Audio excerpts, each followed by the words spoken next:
It was at Vienna's great opera house that Adolf Hitler found his purest joy. Here he forgot the frustrations and angers of his life. Here, in the vast romanticism of Richard Wagner, in Siegfried, in Parsifal, Hitler found emotional evidence of the God-given superiority of the German soul.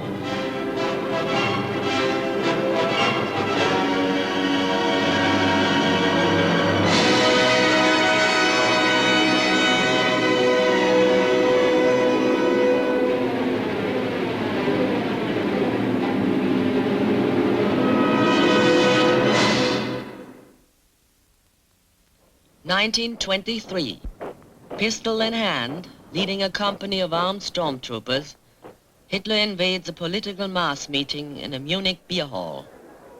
He fires his pistol at the ceiling.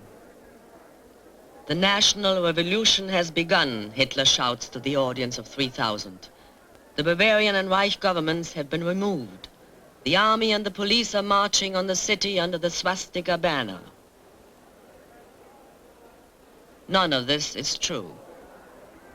But the Bavarian politicians capitulate at gunpoint, and the great hall of beer drinkers, swayed by Hitler's oratory, roars its approval of the death of the German Republic.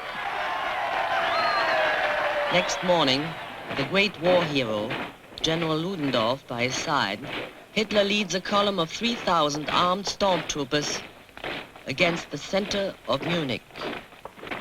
Government troops defending the city have no stomach for shooting their old war comrades. They hold their fire. But at a strategic narrow street near Munich's heart, the column of 3,000 Nazis face a detachment of 100 police.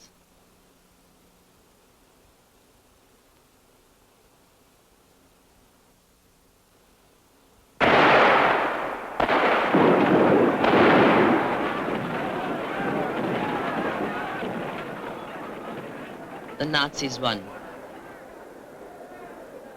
Only old soldier Ludendorff, accompanied by an aide, marches on through the police rifles. Not one Nazi follows. Adolf Hitler escapes to a waiting car. Adolf Hitler and his Nazis now face charges of high treason.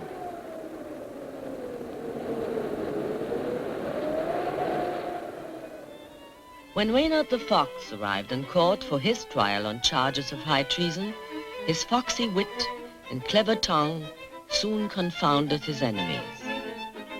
One time a witness he would browbeat so the poor beast feared to tell what he did know. He'd interrupt with elegant jokes and sport that laughed the prosecutors out of court. But proof of evil mounted, so immense Fox could not disavow the evidence. So great King über alles justly cried, "Reynard the Fox, my verdict is you die." But from the very gallows, almost hung, Reynard took courage from his clever tongue. Said he, "My king, look around which way you would. You will see the bad fare better than the good."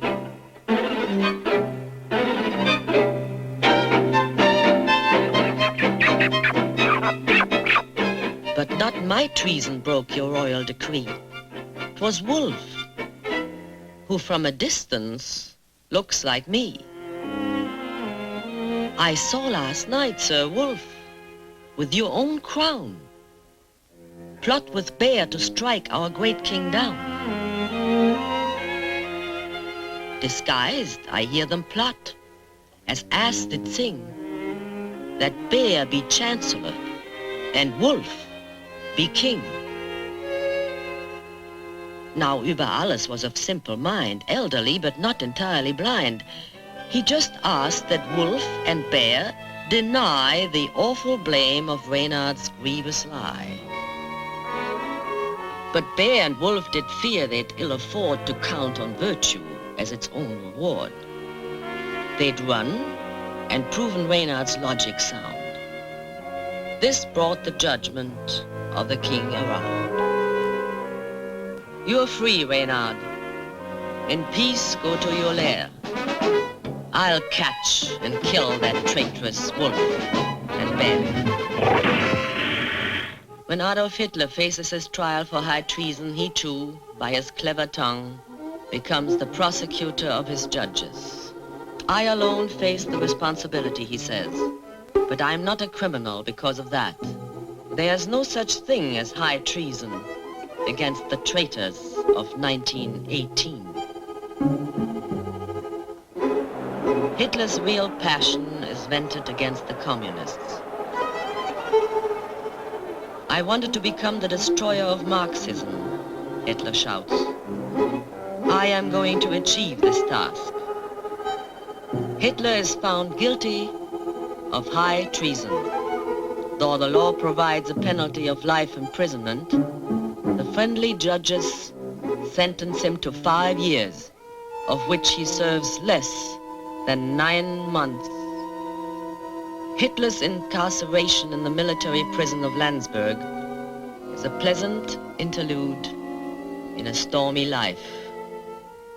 He is treated by the army as an honored guest in his own comfortable room. Here he has time for reading and reflection. And here it is that Hitler begins to write his book, Mein Kampf, My Struggle.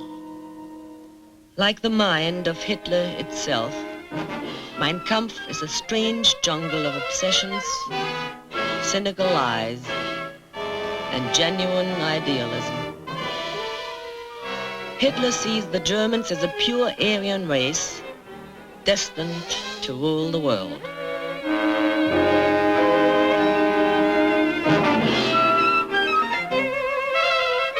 He believes that he, Adolf Hitler, is their divinely appointed leader and teacher.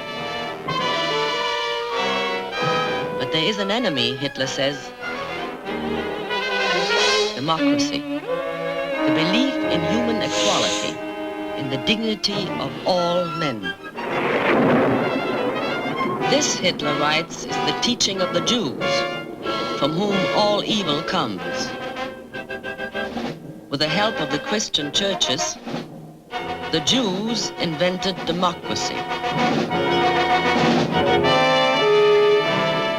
Now, in modern times, their weapon is communism. This unholy Jewish trinity of democracy, Christianity, and communism has robbed the Aryan race of its soul, of its God-given right to rule the world. Germany must destroy the Republic.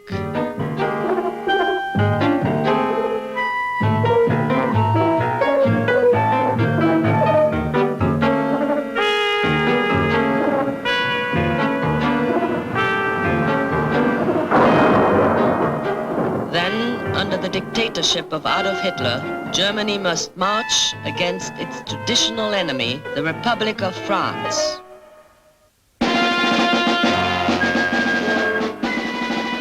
Then look to the east.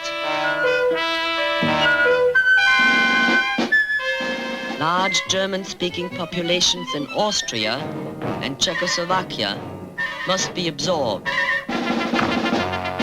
Then Poland. Then the limitless riches of Russia.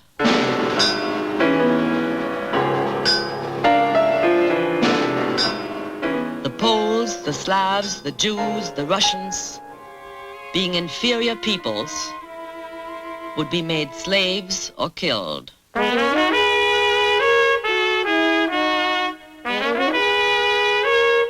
To such ends of German supremacy, any means is not only justified, but desirable. Untruth, terror, genocide.